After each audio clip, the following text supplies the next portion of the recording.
Selamat pagi Bapak Ibu sekalian, sudah meluangkan waktu untuk hadir dan berdiskusi bersama kami. Kami di sini bersama tim sengaja datang ke tempat Bapak Ibu sekalian karena ada sesuatu yang mungkin kita akan diskusikan. Hari ini saya ingin mengajak kita semua untuk melihat perubahan yang sedang terjadi di sekitar kita, khususnya yang terkait dengan pembukaan lahan program strategis nasional dan bagaimana dampak terhadap kehidupan masyarakat di sekitar kawasan Taman Nasional Lasur.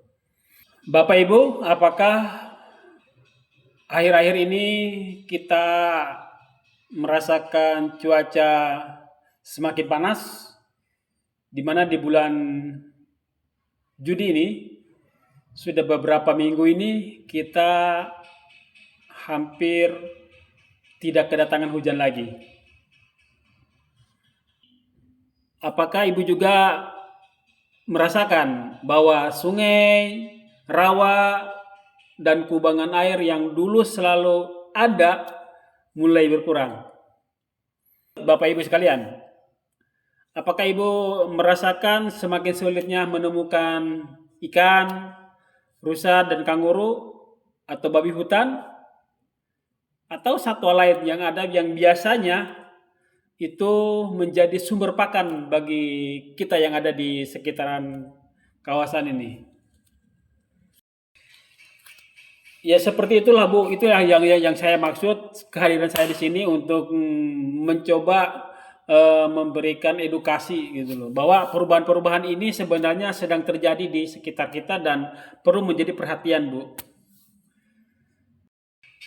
Bapak Ibu, perlu diketahui bahwa dalam beberapa tahun terakhir ini pembukaan lahan dalam skala besar telah mengubah berbagai kawasan hutan yang selama ini menjadi sumber kehidupan bagi masyarakat di sekitar kita atau di sekitar kawasan. Hutan bukan hanya sebagai tempat untuk tumbuh pohon, tetapi juga sebagai tempat untuk menyimpan air, menjaga suhu udara tetap sejuk, menjadi habitat satwa, serta menyediakan berbagai kebutuhan masyarakat. Ketika tutupan hutan itu mulai berkurang, pasti suhu menjadi lebih panas, sumber air berkurang, dan satwa liar semakin sulit ditemukan. Jika kondisi ini terus berlangsung tanpa upaya pengelolaan yang baik, maka generasi mendatang akan menghadapi tantangan yang lebih berat. Namun, kondisi ini masih dapat kita hadapi selama kita mau menjalankan secara bersama-sama. Mungkin ada beberapa langkah yang dapat kita lakukan untuk menjadi atau menjaga kondisi ini agar selalu ada untuk generasi yang akan datang. Salah satu di antaranya adalah menjaga hutan yang masih tersisa. Jadi hutan-hutan yang ada tersisa ini di sekitar kita, ayo kita jaga sama-sama, Bu. Ya, kalau perlu mungkin kita tidak harus berburu secara berlebihan lah. Kita coba melindungi sumber-sumber air yang ada di sekitaran kampung kita nih. Kubangan-kubangan yang airnya mulai berkurang, coba kita pertahankan mungkin dengan kita menanam pohon di sekitar areal areal di mana kubangan itu berada. Berikut mungkin yang kita bisa lakukan adalah menanam pohon pada areal yang terbuka. Mungkin area-area yang terbuka itu coba kita tanam, dan kalau bisa sih mungkin dekat dengan sumber air supaya mudah untuk memberikan untuk melakukan penyiraman.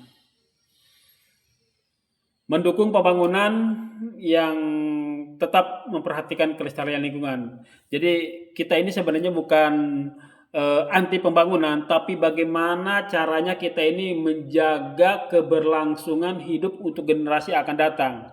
Artinya memanfaatkan segala sumber daya alam ini secara lestari, berkesinambungan untuk generasi yang akan datang. Oleh karena itu, mari kita bayangkan ya, 10 sampai dengan 20 tahun ke depan, jika hutan terus berkurang, cuaca akan semakin panas, air akan semakin sulit diperoleh, satwa semakin jarang kita temukan, dan masalah dari tempat atau yang biasanya kita ngambil cukup di belakang kampung atau di hutan, sekarang itu kita harus lari dulu jauh dulu. Ya kalau musim panas enak, tapi kalau musim penghujan kita sendiri tahu banjir. Saya mengajak Bapak Ibu sekalian untuk ikut melindungi dan menjaga lingkungan mulai dari hal-hal yang sangat sederhana, hal-hal yang sangat kecil. Karena sesungguhnya suatu bangunan itu akan berdiri tegak, ya kan? Itu dari hal-hal yang kecil. Apa yang kecil? Adalah dari sebutir pasir. Jadi pasir itu kan hal yang kecil, tapi ketika itu semua dikumpulkan jadi satu, makalah jadi satu bangunan yang besar. Demikian. Untuk itu, sebagai langkah kita untuk kita bertindak mempertahankan bumi ini, mari kita jaga pohon yang masih ada, melindungi sumber air, menggunakan sumber daya alam secara bijaksana, dan mengingatkan sesama warga agar bersama-sama menjaga hutan yang menjadi warisan bagi generasi yang akan datang. Karena ketika hutan kasih atas perhatian dan antusias Ibu Bapak sekalian berdiskusi pada pagi hari ini. Semoga pertemuan kita pada pagi hari ini merupakan pertemuan yang membawa berkah, membawa kebaikan buat kita semua. Terima kasih sekali lagi. Salam sejahtera untuk kita semua. Selamat pagi.